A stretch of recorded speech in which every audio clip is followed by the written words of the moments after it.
Welcome to the show where we help you make smart nutrition simple.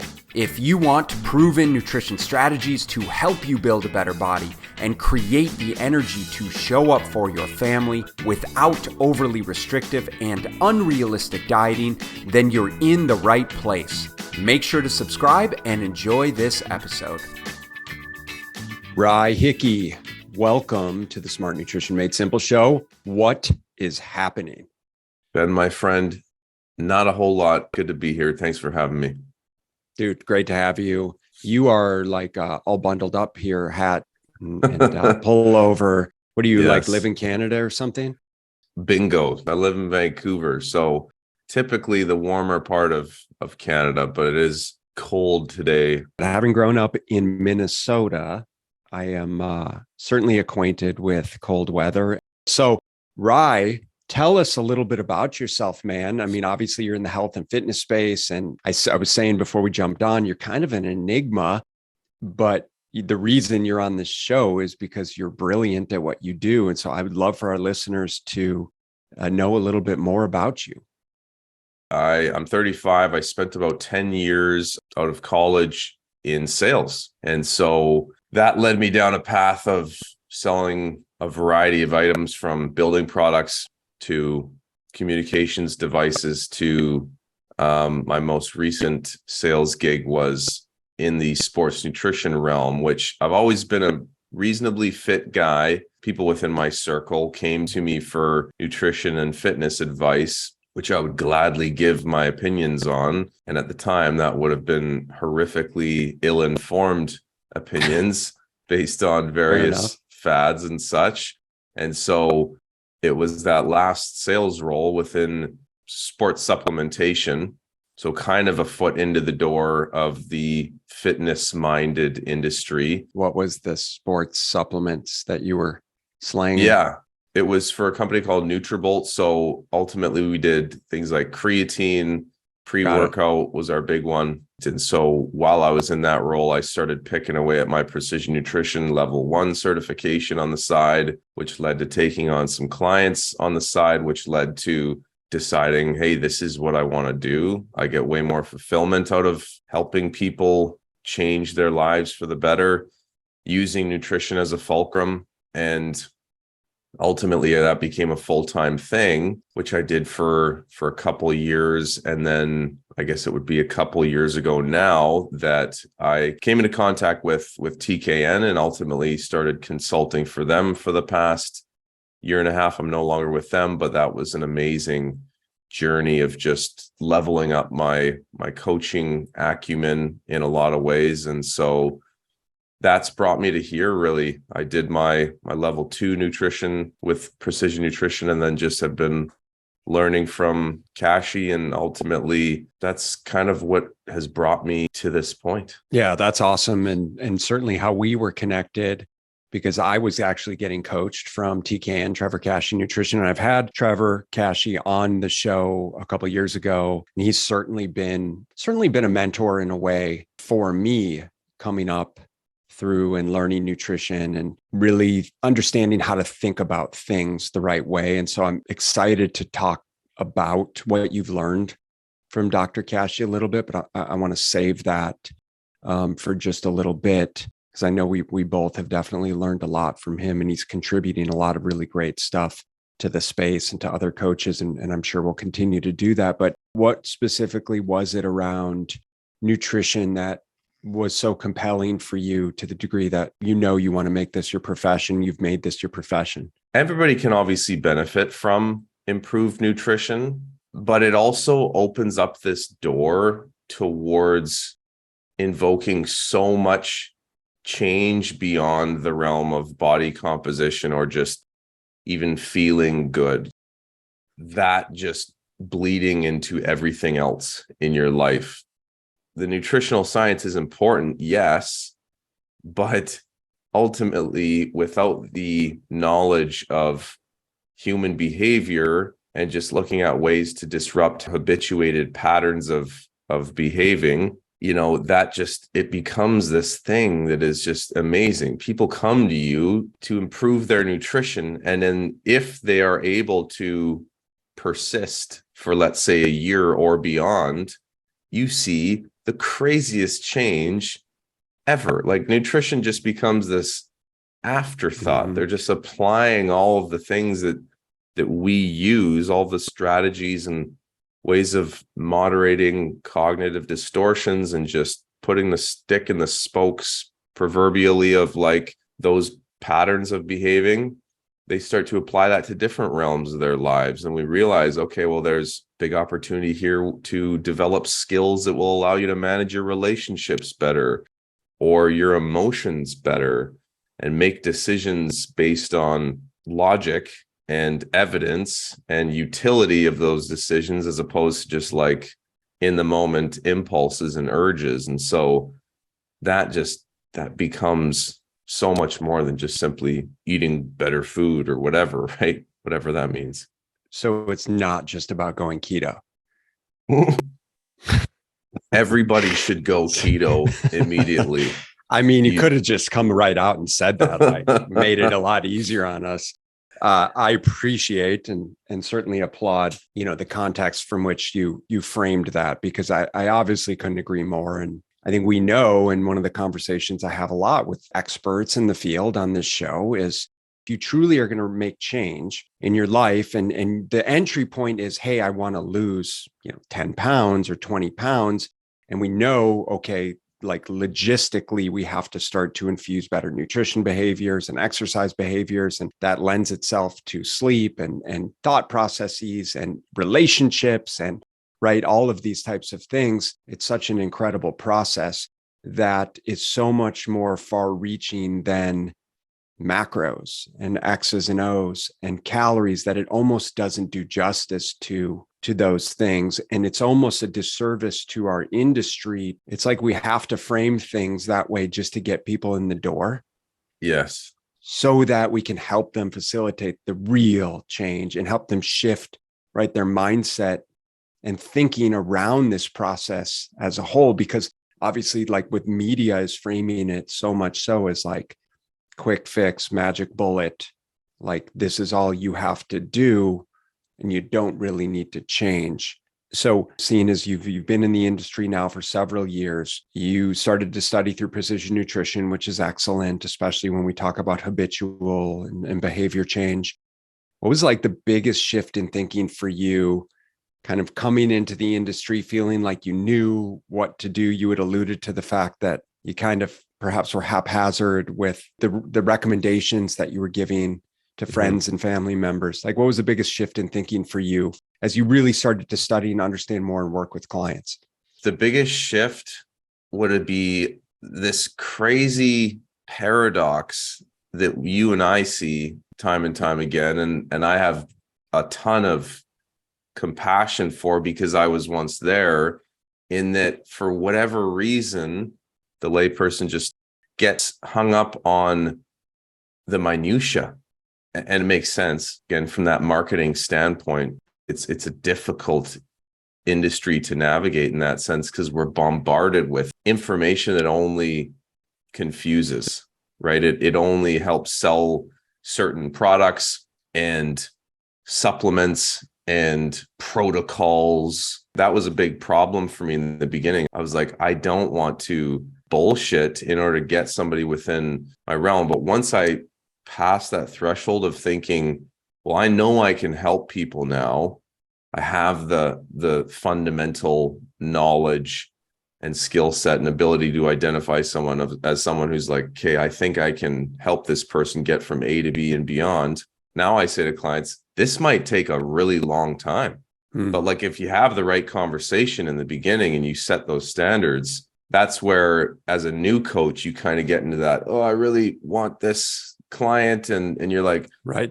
And you just sort of feel yourself pulling in this direction, because they're sort of implying other things that they've heard in marketing. Well, I want to lose this weight by this. I'm going to this place on this date. In your mind, you're just like, oh my goodness. Like, well, yeah, maybe we could get you there. You're like, right. You don't have and the that skills. Ends up backfiring big time.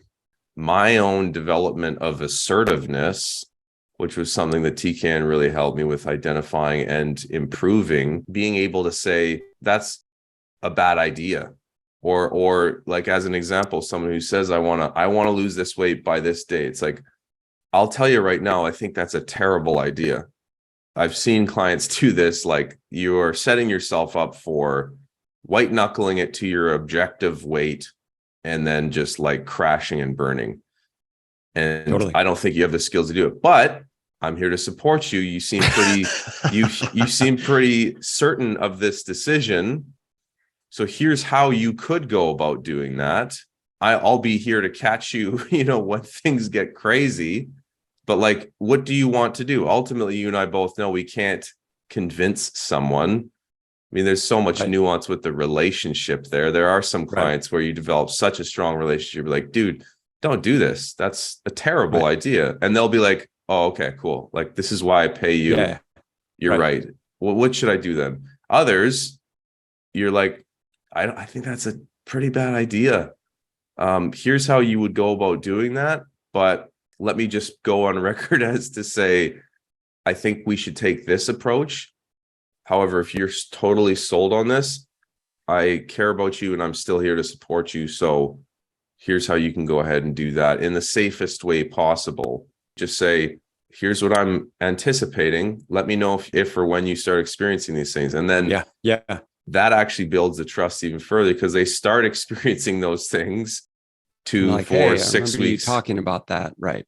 Exactly. And now you've solidified more so your role as, this professional who knows what they're talking about. And then they say, wow, that sucked. You said that was going to suck, and that sucked, and it didn't work. So I'm frustrated and upset with myself.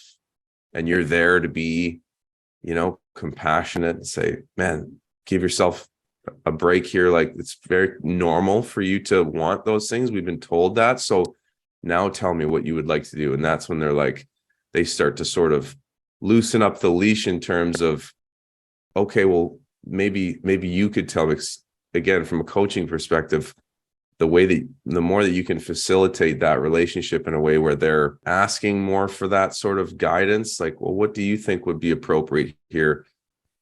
That's when it can be that, okay, cool, let's regroup. Here's where I think you would benefit from. And that's when you can have those long-term, just astounding transformations. It's definitely so necessary to allow the client to have autonomy through the process.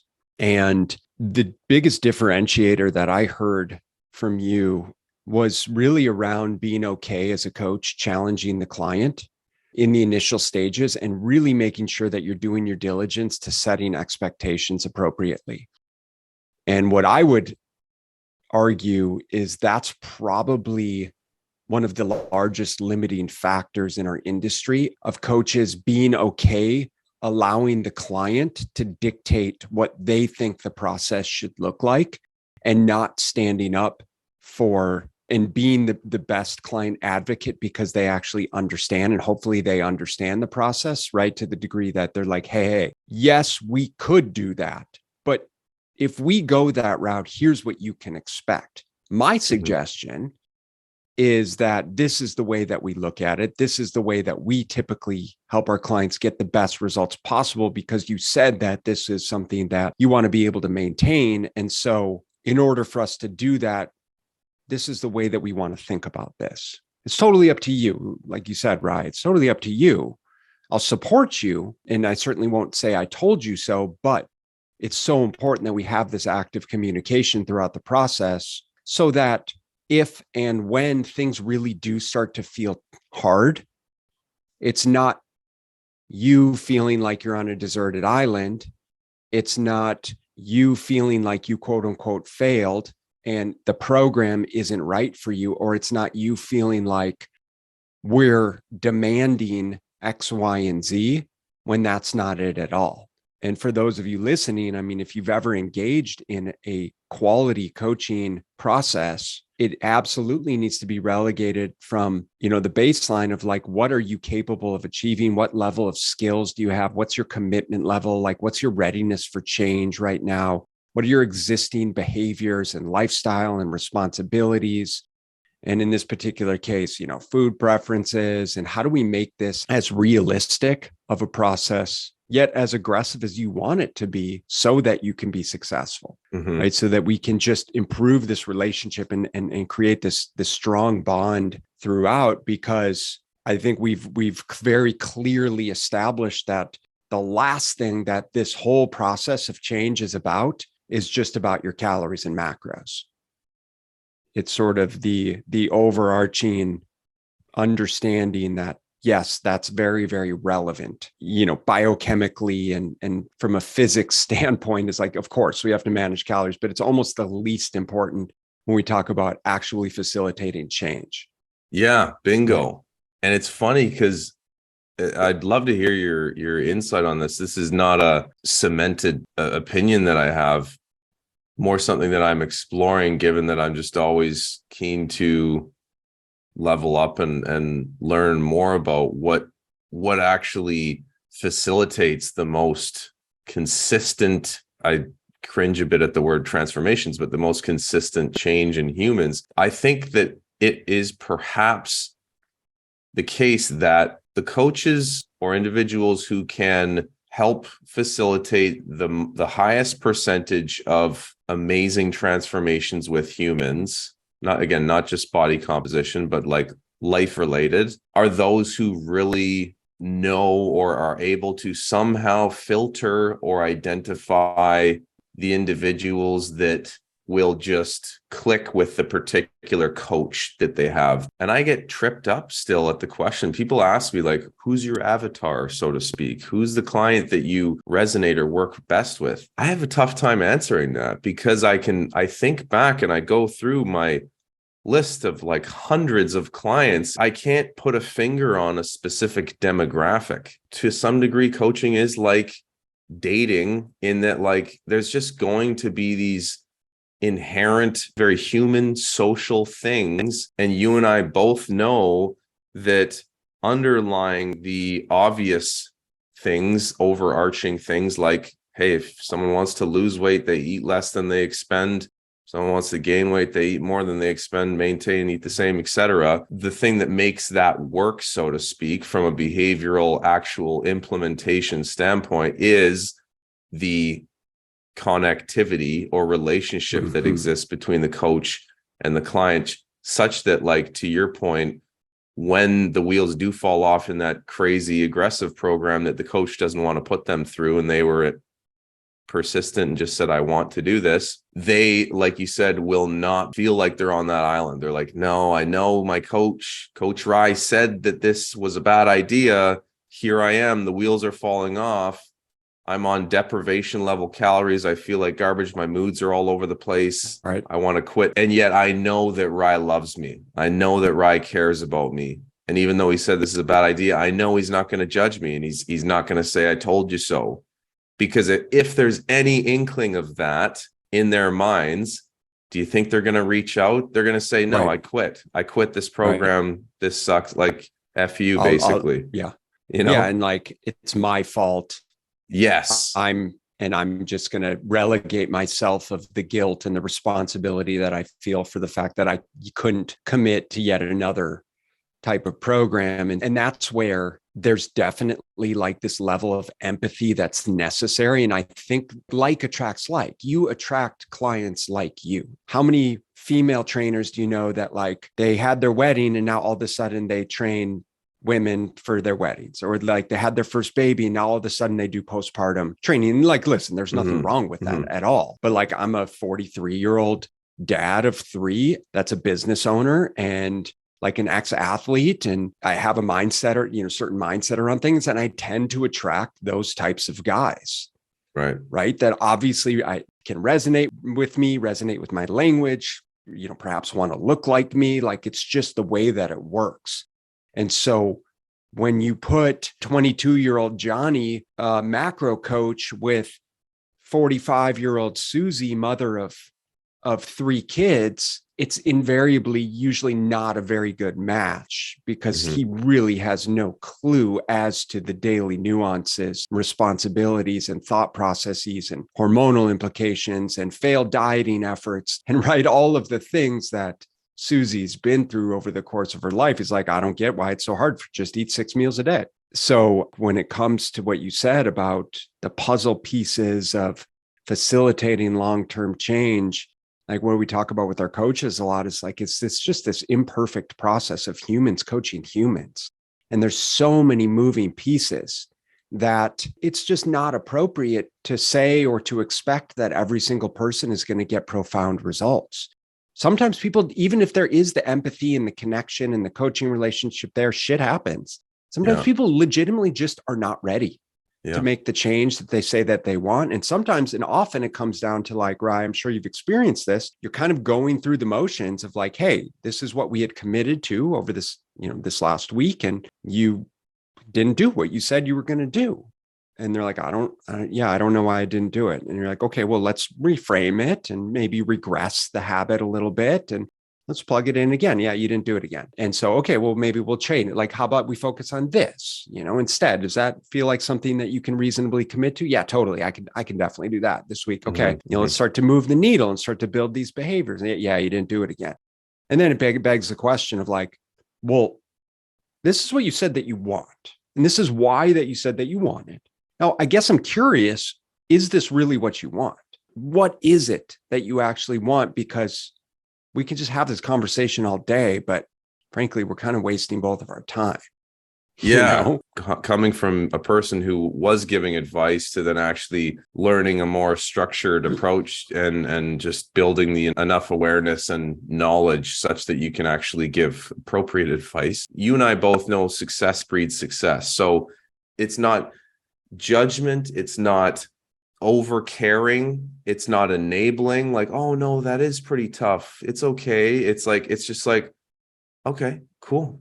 And then even being cool with silence, like that to me has been the thing that has facilitated the most dramatic changes, where I've worked with someone who's been like quite an emotional basket case and making decisions in their life day to day, pretty much 100% based off of impulsive emotions, and then getting them to a point where they're actually, making rational decisions day to day. That's the most profound thing for me to see. And it really came with the capacity to be super neutral, because then all of the onus gets pushed onto them, but it's not in this like David Goggins, like, way where you're like drill sergeant. You give a shit about them and they know that, but you're also not like enabling them in the sense that you're letting them get away with not changing. You're basically pushing it all back to them, and they ultimately go, yeah, this is the only way that I'll get there. I appreciate that approach to it very much. And what it makes me think about is also just fundamentally, and this is part of setting the realistic expectations at the beginning, but it's just fundamentally being okay with like, this is going to take a really long time, or this could take a long time. And I guess it's all relative what a long time is, but especially when we lock ourselves into 6-month or 12-month or 30-day programs, is we have these expectations of like, well, if I'm not, making progress, then what are we going to do? And when I think we've very clearly established that the biggest progress that can be made oftentimes is between the ears of how we're thinking about things and how we're taking consistent action on things.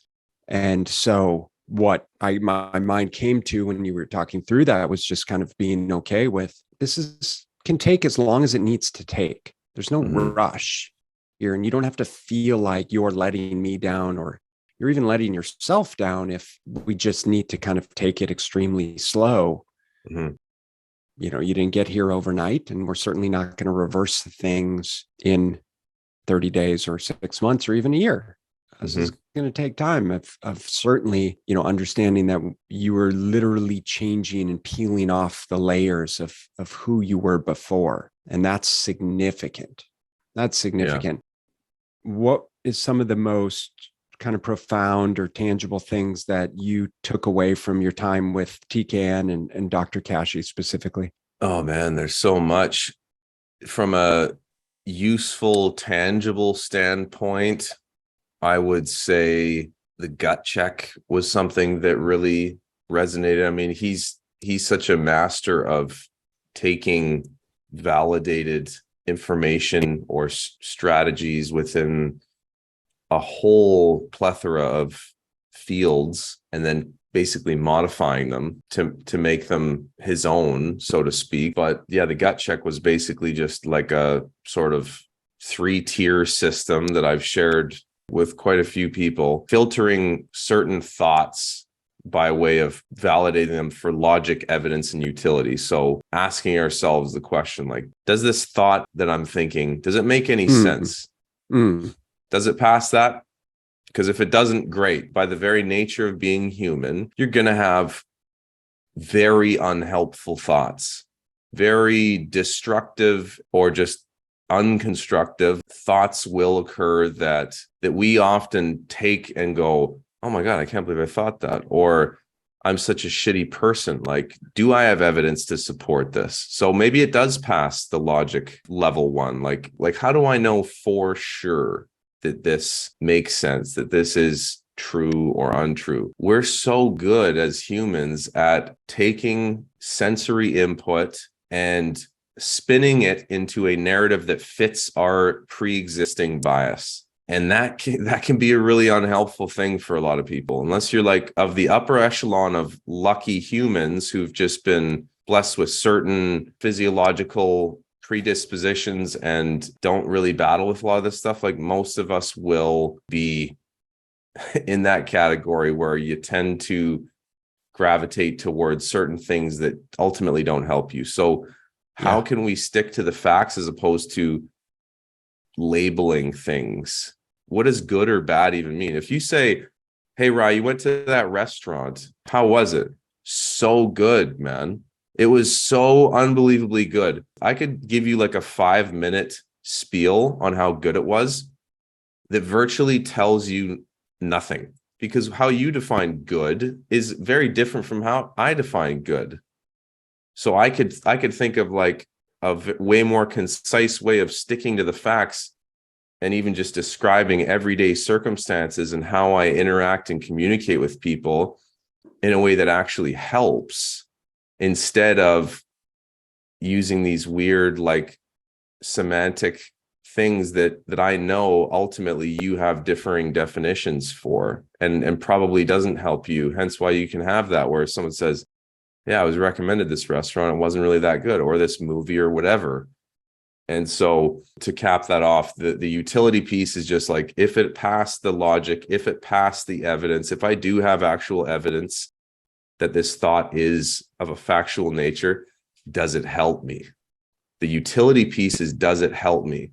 And again, if it fails to pass any of those 3 filters, then I can do my best to discard that thought and redirect my brain in a different direction, because understanding that we cannot force our brains to forget things. That's when we get into the whole ironic process theory of like, don't think about the pink elephant, don't think about the pink elephant. You're thinking about the pink elephant. Well, what I can do is lean into the fact that I have the autonomy and the agency to refocus my attention in a different direction. And so distraction gets a pretty bad rap. It's got a bit of a negative connotation, but in some cases, if you're like really emotionally aroused and we know that we don't make very good decisions when we're in that state. And so if I can distract myself in at least a neutral way,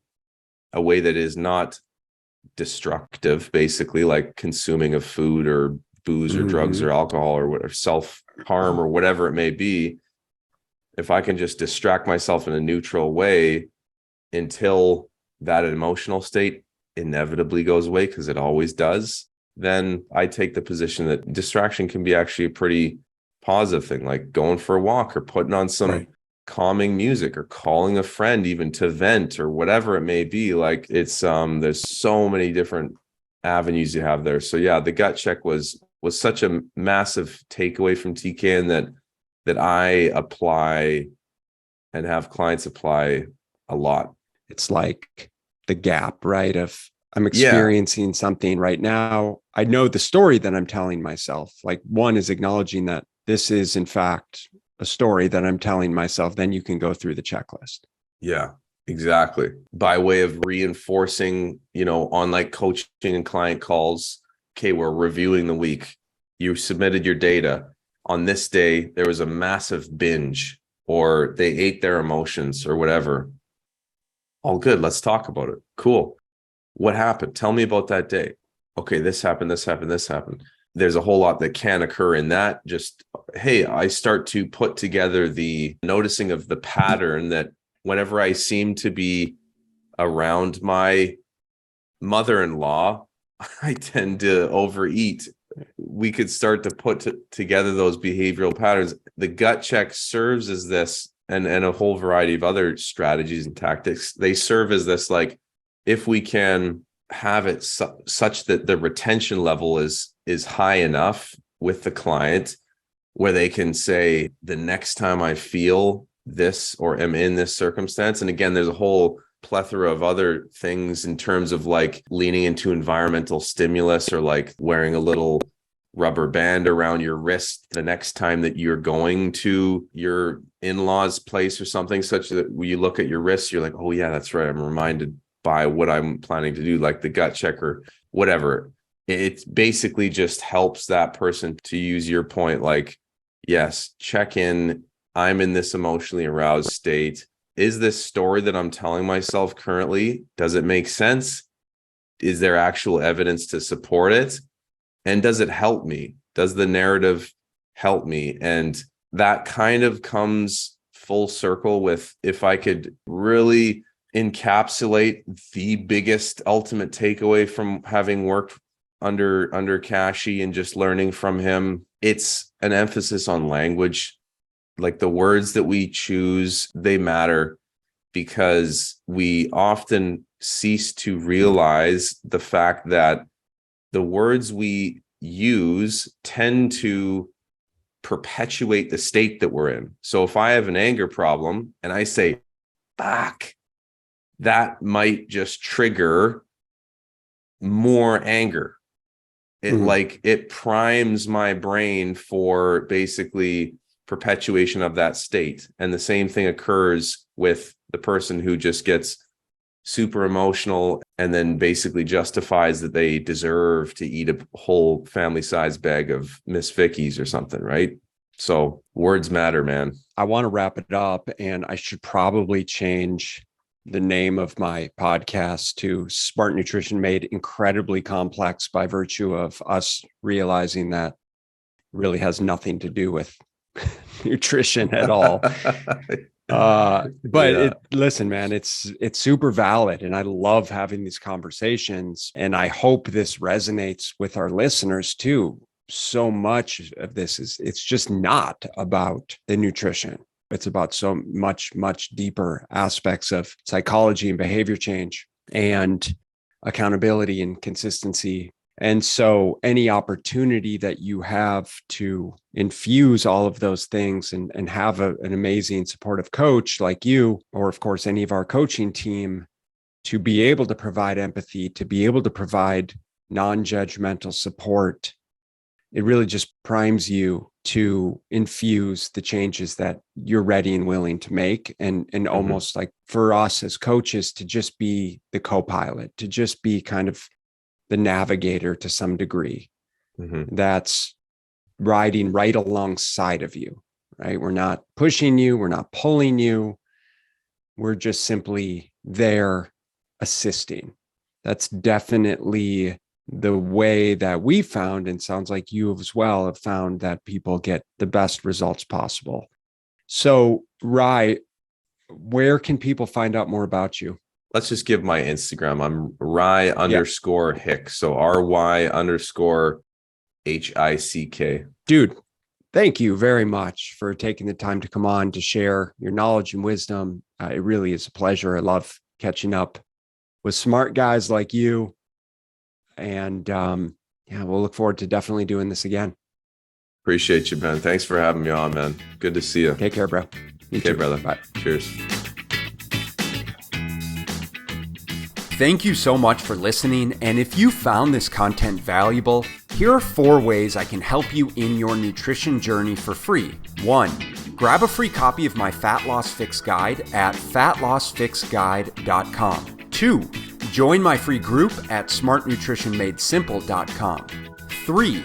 Subscribe to my YouTube channel at smartnutritionmadesimpletv.com. 4. Leave a 5-star rating and positive review so that we can gain access to more nutrition experts ready to share their knowledge with you and ultimately help more people make smart nutrition simple.